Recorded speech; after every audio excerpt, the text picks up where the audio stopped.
Hello and welcome to the April 20th, 2021 evening edition of the Bobby Hesley Show. Oh, it's quite the day for America today, folks. I am feeling a mix of emotions. I'm feeling very torn. I'm sure that many of you are feeling very torn. I'm sure that the entire country is not only feeling torn, but literally is torn right down the middle. And I'm going to share with you my thoughts on this case today. It's very tragic on every side, folks. We have a very tragic outcome. Everything surrounding this entire thing around George Floyd is tragic on every side and from every angle. It's tragic on the side of the Floyd family because they're now without their father, without their uncle, without their brother, et cetera, et cetera. I'm going to get into that. But it's also sad on the other side, too, in regards to the further greater implication that this whole thing is going to have on this country. That's right. Brightmore in the house. John Palmerville. Yes, sir. I want to start off by saying this, folks. Lest anybody mistake where your man Bobby Hesley falls on this spectrum, okay? I'm going to start off by saying this. I believe that Officer Derek Chauvin is a poor excuse for a human being. I believe that Derek Chauvin is a disgrace, not only to the Minneapolis police department, but to all police departments all across the country. He is a disgrace to all law enforcement. Because when I first saw that video of Chauvin restraining George Floyd, the best way I could describe the look on his face, he had an evil, arrogant look on his face. Now, I'm not going to make the racism leap and say that he was out cruising for a bruising and that he was looking for his N-word that he can kill for the day. I'm not saying that at all. I'm not going to make that leap because if you watch the 1 hour, 9 minute encounter, the entire counter, I didn't see or hear racism, but what I did see was negligence. I saw arrogance. I saw horrible training. I just saw bad policemanship. That's what I saw. I need everybody to like, comment, and share this video because I want us to get this dialogue going. I want us to keep this conversation going. The fact is, Derek Chauvin had 17 to 18 previous violations prior to this George Floyd incident. The guy should not have been a cop. I should have long been pulled off of the Minneapolis Police Department. And I believe, here's what I truly believe, folks. I truly believe that Chauvin should have been convicted on something. I think he should have been convicted maybe on manslaughter, maybe even something like negligent homicide. First-degree murder, felonious murder, I think that's a leap too far. I don't think there was enough evidence to convict him on what they convicted him on today. I believe that Derek Chauvin was convicted today, not because of hard evidence, but because of political mob pressure that came from many levels of our government, of our culture, of our media, of society as a whole. I would not have wanted to been one of these jurors in the Derek Chauvin trial. But here's the problem, folks. Here's the problem. Is that because of the antics of the left, because of the rhetoric of Jim Crow Joe Biden, of Maxine Waters, of Nancy Pelosi, of Minneapolis Mayor Jacob Frey, of the city of Minneapolis making some of the decisions they made long before a single member of the jury was even selected, I believe that this conviction that we saw today is going to be overturned.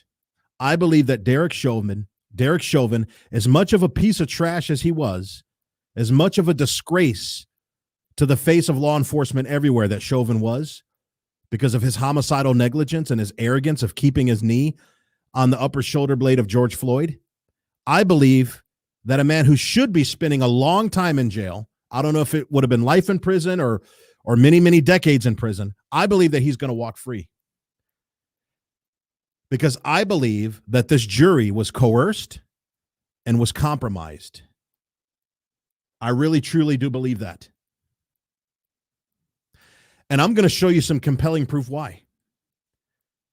But here's what's scary, folks. You see the footage, And it's still going on right now. If you want to go online and look, or if you want to turn on the TV, if you watch the footage of everybody the world over who's celebrating in Minneapolis, who's celebrating in all the inner cities throughout the country, I feel like this victory that all the people in the black community feel that they won today with the conviction of Derek Chauvin, I believe that in a couple of months, a victory that they feel was given to them by the justice system is going to be taken away by that same justice system. And when that happens, I fear that this country is going to burn like never before. And it is all to blame on Democrats, particularly black liberal Democrats. And I'm going to show you some compelling evidence why. That's the tragedy of this whole thing, folks. Because here's the fact. Frederick Douglass once said that there are certain Negroes whose entire livelihood depends upon the plight of the Negro. That there are certain kinds of Negroes that are within the black community that if all the issues of racism and oppression and slavery and everything that black Americans have faced throughout their tenure in this country, if all those things were to go away, according to Frederick Douglass, there are lots of Negroes who would stand to lose their wealth, their influence, and their power. And the fact is, this trifold guilty verdict that was delivered today that convicted Derek Chauvin of the murder of George Floyd, the fact is, folks, in a sense, that silences the narrative of the left. Because all these people that shout systemic racism, hands up, don't shoot, no justice, no peace, stop killing us, cops are racists, they're out cruising for a reason, that all just got proven wrong today. That narrative got completely disproven today because Chauvin, the white guy, was convicted for killing Floyd, the black guy. So for all these people that have been rioting and rallying and do all these things, what do they say to the conviction? Because now that conviction just silenced that narrative, at least for the time being. But in the words of Frederick Douglass, because there are certain Negroes whose power and livelihood depends upon the plight of the Negro, in a couple of months, they are going to have a narrative that they can float for years and years and years to come. And I'm going to show you some compelling proof of that. I'm going to show a video. Many of you have already seen this, but for those of you who haven't, for your sakes, I want you to see this because you guys need to see why everything that the black community feel was given to them today is going to be taken away from them. Okay? Let's go ahead and watch this. Check it out. Well, the judge also gave a stern warning to local Congresswoman Maxine Waters. She was in Brooklyn Center, Minnesota, Saturday, protesting the police shooting death of Daunte Wright. At one point, she seemed to tell protesters to stay on the streets if Chauvin is acquitted. We got to stay on the street, and we've got to get more active. We've got to get more confrontational. We've got to make sure that they know that we need. We've got to get more active and more confrontational.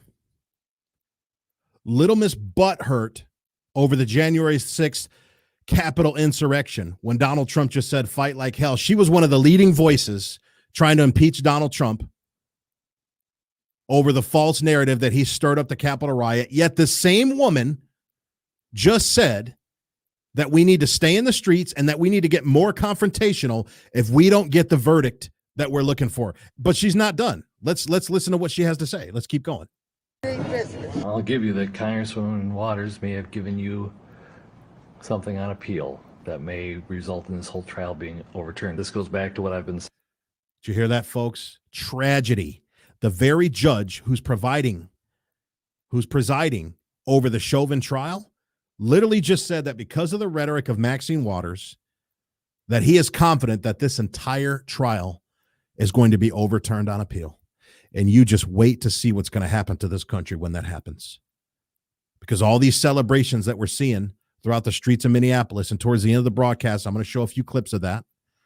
All that is going to be taken away from these people who feel like they just made some inroads, who feel like they just made some progress in their fight against systemic oppression and systemic racism. That's all getting ready to be taken away, folks, because of a black Democrat whose livelihood and influence depends on blacks being oppressed. She's got to keep this oppression narrative going, folks, because this guilty trial cannot stand.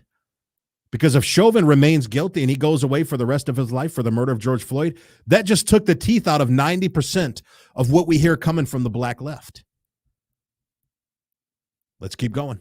Saying from the beginning, I wish elected officials would stop talking about this case, especially in a manner that is disrespectful to the rule of law and to the judicial branch and our function. And the judge in Chauvin's trial denied the defense a motion for a mistrial based on her comments. Representative Waters responded saying she was not encouraging violence. Yeah, well, she could say she wasn't encouraging violence, right? Donald Trump wasn't encouraging violence either by saying fight like hell, but according to her, he was. So the fact is, folks, and there's other footage. I don't want to play the whole clip because I don't want to be too long on this broadcast, but Waters is on tape in that same interview saying guilty, guilty, guilty. We want a guilty, guilty, guilty verdict. And if we don't get this verdict, we got to stay in the streets. We got to be more confrontational. And this is nothing new to Maxine Waters, by the way. This is nothing new. You could go, there's dozens of minutes worth of her rhetoric that you can find of her telling people to confront people in restaurants and get in their faces and do this and do that. This is nothing new with Maxine Waters. Nothing new at all. But shame on her for politicizing the death of George Floyd, the disgrace that Chauvin was to all of law enforcement. Shame on her for politicizing all of that. So I believe that there has been the reason why Chauvin was convicted today on the charges he was convicted on. Now, if they would have just gone for manslaughter, or if they would have just gone for something like negligent homicide, I believe they would have nailed him to the wall guilty, and I would have agreed with that verdict. I would have, because I do believe that Chauvin played a hand in the death of George Floyd. I really do. I believe there were faults on both sides. I believe that Chauvin was too excessive in his restraint of George Floyd. Now, I refuse to say the knee on the neck because, again, if you look at the entire body cam footage of the encounter, not the civilian cell phone footage that only gave us 8 minutes and 40 seconds, I'm talking about the entire 1 hour and 9 minute footage. From Chauvin's perspective of him looking down on George, him being knelt down on George, he was kneeling on George's upper shoulder blade. He was not on his neck. This whole take your knee off my neck thing, it's a false narrative, just like hands up, don't shoot with Michael Brown was a false narrative. It is, folks. That just is what it is. I'm not trying to speak ill of the dead. I'm not trying to desensitize a very sensitive situation. That's just the facts. But I believe that they still could have convicted Chauvin. I think they had plenty of evidence to convict Chauvin. I don't think they could have convicted him on murder, but I think they could have gotten him on lesser charges. And I think they could have put him away for a very long time if the prosecution from day one would have argued the correct charges and the correct accusations. But because they have a political narrative attached to it, because of this political narrative that they have attached to it,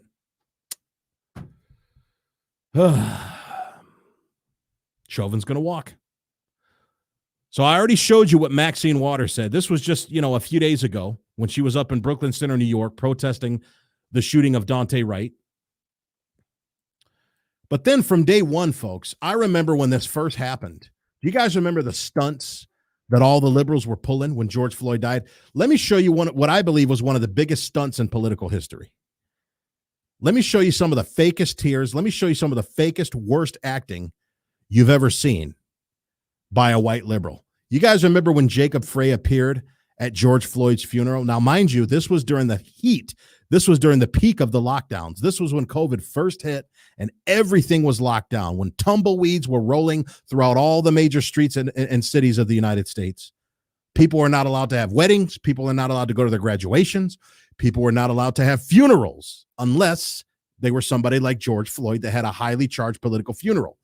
This George Floyd funeral, from what I can recall last year, because I was over in Thailand while all this was happening as a COVID refugee that couldn't get a flight home. From what I remember, George Floyd's funeral was like the only funeral, the only public gathering that had more than like one or two people in the whole country. And look at this political stunt that the mayor of Minneapolis pulled at George Floyd's funeral before a single member of the jury was even selected. This is when the political pressure started. And like I said in my video earlier from my car, I believe that this was a hung trial. I believe that this was a mistrial from day one because of all these elected political officials that should know better, that should know how to conduct themselves, that should know the basics of law enforcement and the basics of constitutionality, which is why they got the government jobs they got, because you would think they have a baseline legal level of knowledge of how things work. They were conducting themselves as if they didn't know a single thing about due process, as if they didn't know a single thing about innocent until proven guilty, as if they didn't know a single thing about the way our constitutional system, the way our judicial system is supposed to play out. As if they don't know anything about the separation of powers. He's the mayor. He's in the executive branch of the local city government. He should have remained impartial and silent because the judicial branch of government, i.e. the Minneapolis courts, were underway doing their job, and they should have been uninterfered with by the other branches of government, like Jacob Frey's executive branch of government from the mayor's office. So look at this stunt. Look at these fake crocodile tears that Mayor Frey cried at George Floyd's funeral. Check this out. No matter what may come my way, my life is in your hands. You don't have to worry, and don't you be afraid. Joy comes in. Look at this guy crying. Troubles, they don't last always. For there's a friend named Jesus who will wipe your tears away. And if your heart is broken, just lift your hands and say,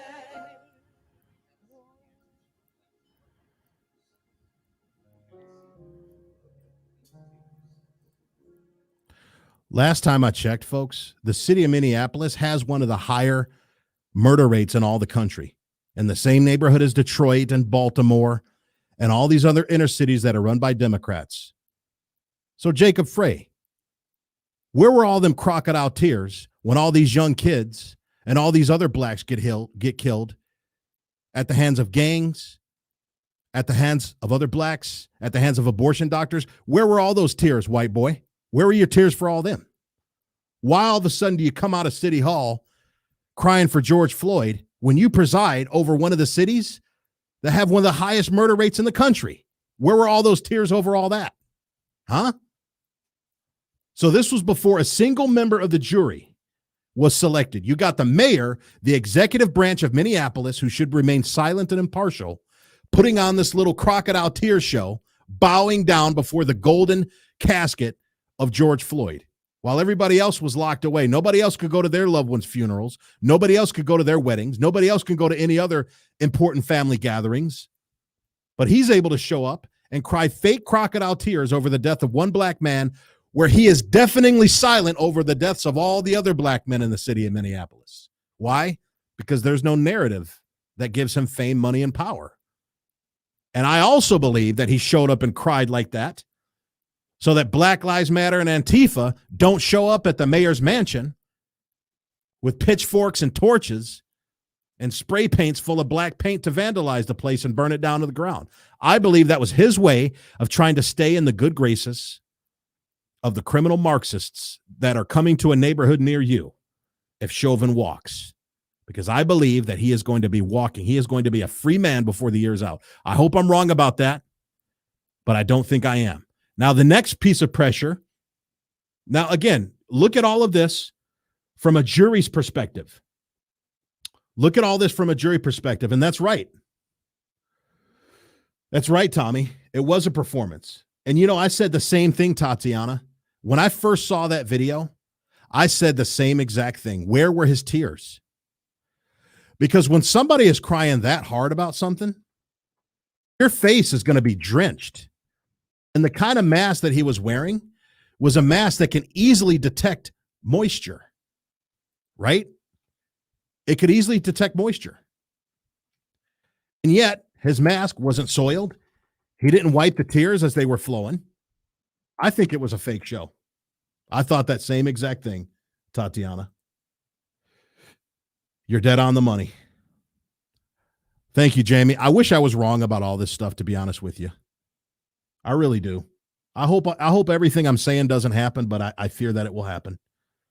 I really do fear that it will happen. Now, the next piece of pressure that's been put on this jury from day one, The next thing that, in my opinion, makes this a hung trial, a mistrial from day one, that's worthy of appeal, that's going to be victoriously appealed, as the judge just said, you just watched the clip, was the fact that the city of Minneapolis, which is an extension of the office of Mayor Jacob Frey, right?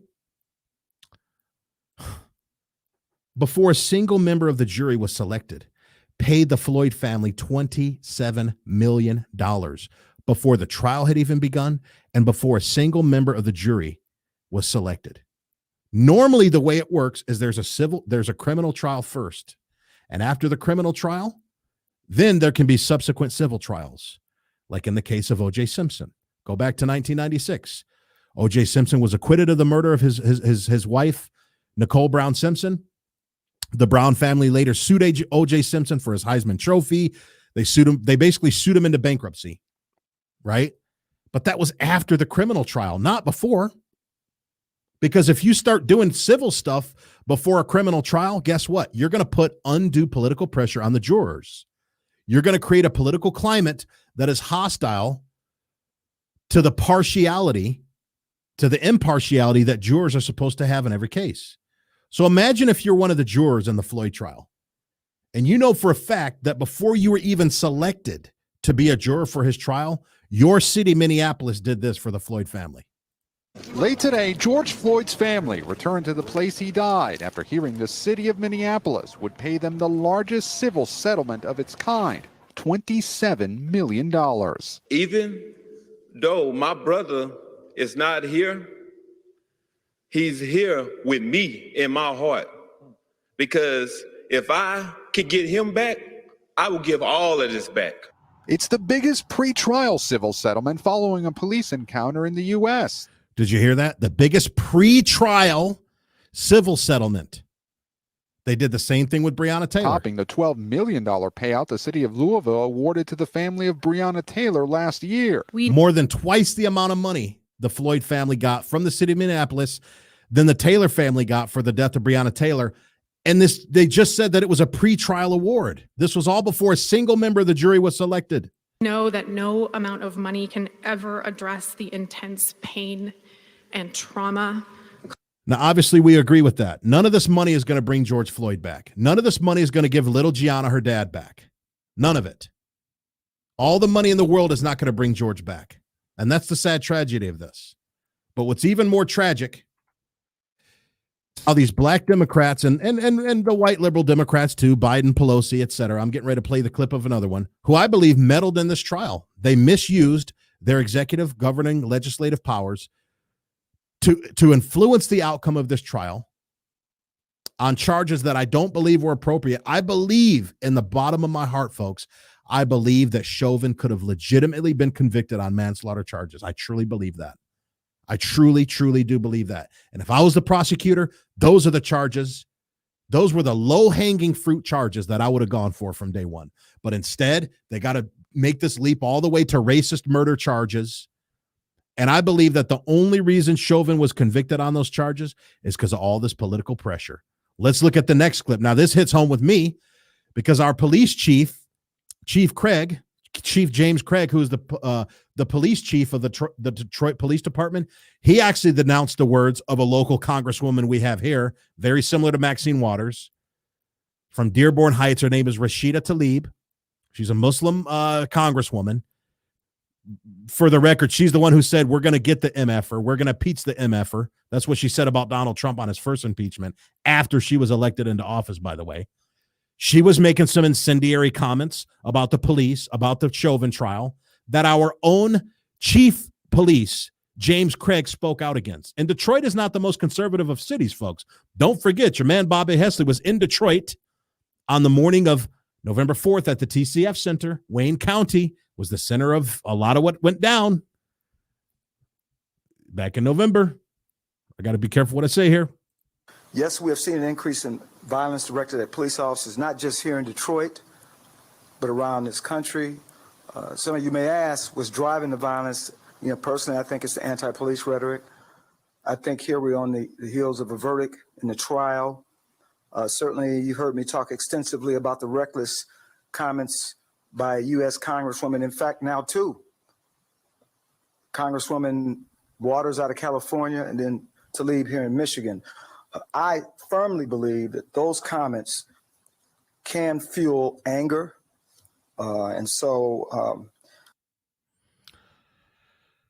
So here we have Detroit Chief Police James Craig from the Motor City, denouncing the comments not only of Maxine Waters, but also of Rashida Tlaib. There's more outside government coercion, government interference in the outcome of an election. Now, it doesn't stop there. Let's go all the way to the top, to the most powerful, senile, racist idiot on the planet, Jim Crow Joe Biden. Of course, he had to weigh in. Let's hear what he had to say. And by the way, folks, this isn't Joe Biden talking. This is Barack Obama talking through his puppet, through his third-term puppet, Joe Biden, while Kamala Harris sits there, who's also his protege, who's getting ready to take things over. And they're calling for peace and tranquility, no matter what that verdict is. I'm praying the verdict is the right verdict, which is, I think it's overwhelming in my view. I wouldn't say that unless the jury was sequestered now. Not hear me say that. But so we just talked to them. I want to know how they were doing, just personally. We talked about personally. You hear that hot garbage? You hear that? You got Joe Biden weighing in on what he thinks the verdict should be, on what he prays the verdict should be. Which, by the way, Joe Biden, when you pray, who hears your prayers, huh?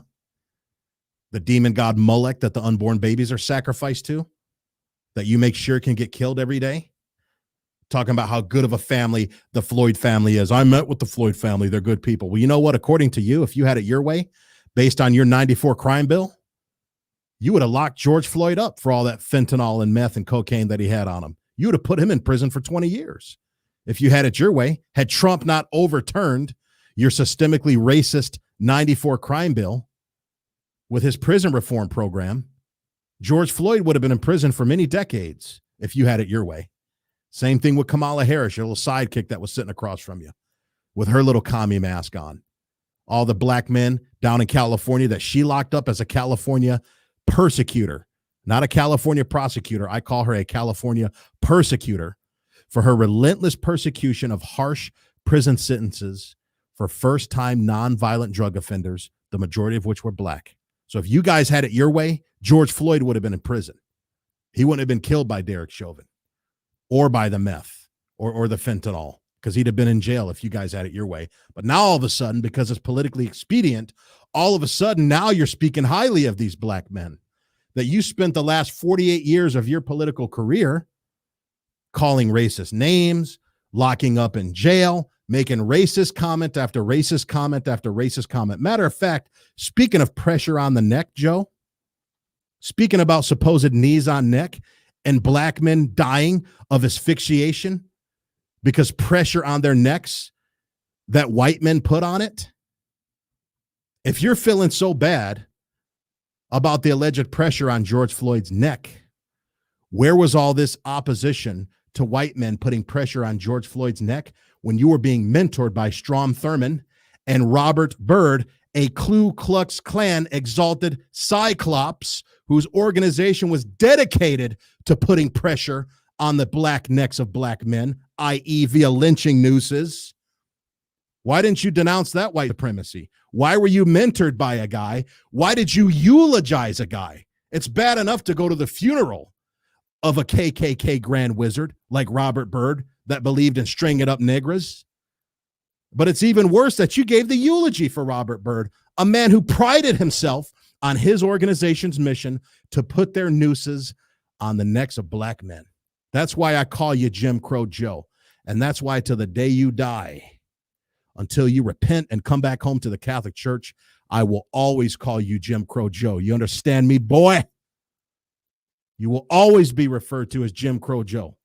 As for me and my house, I shall refer to you as who you are, which is Jim Crow Joe, because you were mentored by a grand cyclops named Robert Byrd, who you eulogized, and you were also mentored by a segregationist named Strom Thurmond. That's who trained you up. So miss me with all the fake compassion you have for this dead black man, because that's what you built your whole career on. The only black man you weren't able to give a hard time was your ex-boss, Barack Obama, for 8 years.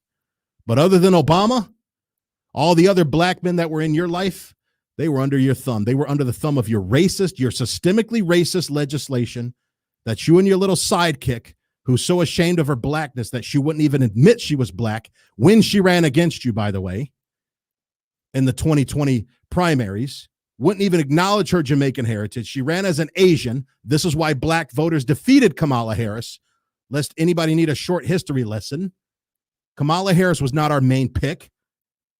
She dang sure wasn't mine because I'm a Republican, but black people couldn't stand Kamala Harris because how fake she was, denying her blackness, and because everything else that she did to the black community.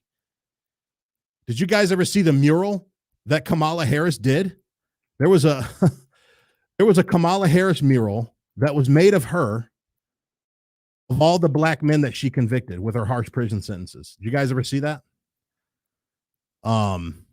If you look for it, you'll find it. I can't find it right this second, but listen, Joe Biden and Kamala Harris, they are not friends of the Negro. I'll just say that. Their records speak for themselves. Just look at their records and let their records speak for themselves. So long story short, as I wrap up here, guys, try not to go over 30 minutes. But the fact is, I believe that it was mob rule that convicted Derek Chauvin. I don't believe that it was hard evidence that it was murder. I believe that it was the mob rule that convicted Derek Chauvin. I believe the charges that he was convicted on were inappropriate. I do believe that he had convictable charges had the prosecution from day one formed their case properly against him. I believe that he could be behind bars and stay behind bars. But that's not the case now. And to close with a quick example, this is a modern day version of Matthew chapter 15. You guys remember the story of Pontius Pilate when he stood trial before Pilate and Herod? Why did Pilate hand over a man he knew was innocent? Now, I'm not comparing Derek Chauvin to Jesus Christ. Please don't go there. I'm just using a relevant analogy to help you understand what's in the minds of these politically correct rulers that don't do the right thing because they cave and they buckle to mob pressure. I'm going to read a quick passage from Mark chapter 15, starting at verse 11. It says, "But the chief priests stirred up the crowd to ask him to release Barabbas for them instead." Verse 12, answering again, Pilate said to them, quote, "Then what shall I do with him whom you call the King of the Jews?" And they shouted back, "Crucify him, crucify him." But Pilate said to them, "Why? What evil has he done?" But they shouted all the more, "Crucify him, crucify him." Now get this, listen to what verse 15 says. Wishing to satisfy the crowd, Pilate released Barabbas for them, and after having Jesus scourged, he handed him over to be crucified. So long story short, in a very eloquent way, the Holy Spirit, through the mouth of St. Mark the Evangelist, was saying that it was the pressure of mob rule that caused Pilate to wrongly convict Jesus. He bowed to the pressure of the crowd. And if you think about it, folks, just to give you a little bit of context, let me put on my Catholic hat for a second. Let me take off the political hat, put on the Catholic hat for a quick second. I'm huge on words. You had two men who were standing before the crowd, before the angry mob crowd. On the left side of Pilate, you had Barabbas. On the right side of Pilate, you had our Lord Jesus Christ. Do you guys know what Barabbas means? It's a Jewish name. Let me do a little linguistic breakdown for you. This is what's known as exegesis. In Hebrew, the word for son is bar, B-A-R. The word for father is Abba, right? Jesus called God the Father Abba, Father. Abba means father in Hebrew. When you put the two together, when you combine Bar-Abba, Bar-Abba, Barabbas, the name of Barabbas literally means son of the Father. Get this, folks. You had the counterfeit, fake, phony son of the Father at the left hand of Pilate, and you had the true son of the Father at the right hand of the Pilate, of Pontius Pilate. And this crowd was so bloodthirsty. This crowd was so stirred up in anger. This crowd was so addicted and intent on the outcome that they wanted from this trial that their bloodlust blinded them to the fact that the true son of the Father was right at the side of Pontius Pilate, and they demanded that the false son of the Father, the fraudulent, counterfeit son of the Father, be released to them, because the crowd literally said, "Give us the son of the Father." But it was the wrong son of the Father. It was the earthly Barabbas, not the heavenly Barabbas. That's what the crowd mob rule can do, folks. That's how blinding it is to people. When a crowd gets so intent and so addicted on an outcome that they want to a trial to happen, the true son of the Father could be standing in front of them, and they will want to convict him rather than convicting the counterfeit son of the Father, who truly was guilty of murder and rioting and all the other things that Barabbas was charged for. And they had him released. They had Jesus scourged and crucified. Now, again, I am not comparing any of this, Derek Chauvin or George Floyd, to Jesus. I'm just using an example from Scripture that even the Bible saw fit to highlight how deadly and how destructive the mob mentality is, the bloodthirst of the angry mob. And part of that angry mob are these politicians, these duly elected politicians who should know better, who should know not to stir up the mob crowd. In fact, what did we hear the first quarter of this year? From January through March, all we heard was January 6th, Capitol riots, insurrection, impeach Donald Trump, fight like hell. These same people that stirred up, that have been stirring up these mobs this entire year since George Floyd was killed. This ain't nothing new. Last summer, you had Kamala Harris and all these Hollywood celebrities bailing rioters out. People who were burning and pillaging and vandalizing black communities, black businesses, black schools, black churches, black homes, black liquor stores, people that were destroying these black communities that didn't even live there, were being bailed out of jail by the likes of Kamala Harris. She literally set up GoFundMe accounts to bail out these peaceful protesters. Again, you have the angry mob wanting Barabbas, the counterfeit son of the Father, wanting to be released to them. Because they're blinded. They cannot recognize the true son of the Father. They cannot recognize truth, even if it was standing in front of them, staring them in the face. So I really wish I didn't have to, do broadcasts like this. I wish I could talk about Marvel movies all day and geek out about stuff. I would love to geek out, but I can't stay silent during stuff like this. I can't. So, thank you for the kind words, Carolyn. I thank everybody for weighing in. Yes, the Catholic hat. So I'm going to close, folks. I am going to close with some footage of people celebrating at the verdict. Just hours ago, this footage was released.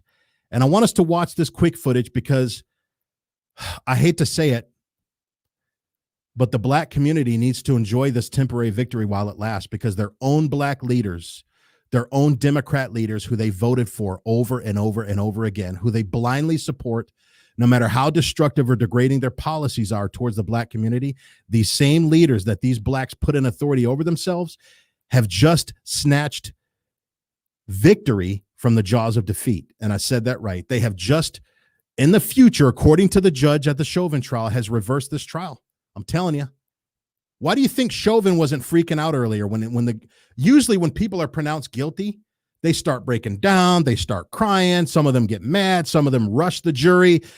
Some of them have to be held up by their lawyer because my life is over. I'm going to jail for the rest of my life. Chauvin was as calm.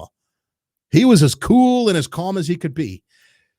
Wouldn't you be cool and calm if you just minutes before heard the judge say that because of the rhetoric of Democrat leaders that this trial is going to be successfully appealed? Wouldn't you be calm like Chauvin was too? I sure would be.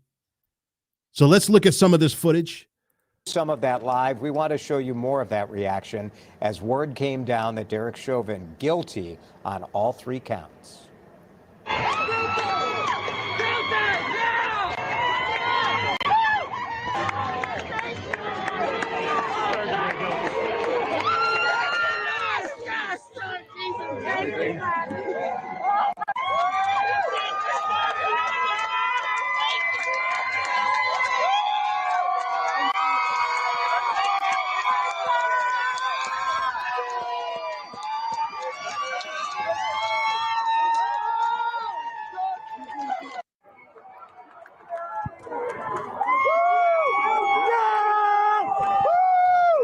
This restores some belief in the justice system.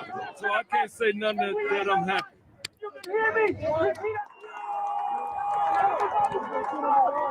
Enjoy it while it lasts, my brothers and sisters. Enjoy it while it lasts. I hate to say it. Chauvin's going to walk in a few months, guys. You mark my words. There are some dark days ahead of this country. Lord Jesus, come to our aid. So I want to thank everybody for tuning in tonight. Thank you, Susie. I try to be. I'll stay on for another minute or two. That's right, Rita. Mob rule is evil, and we witnessed mob rule today. God bless you too, Mary.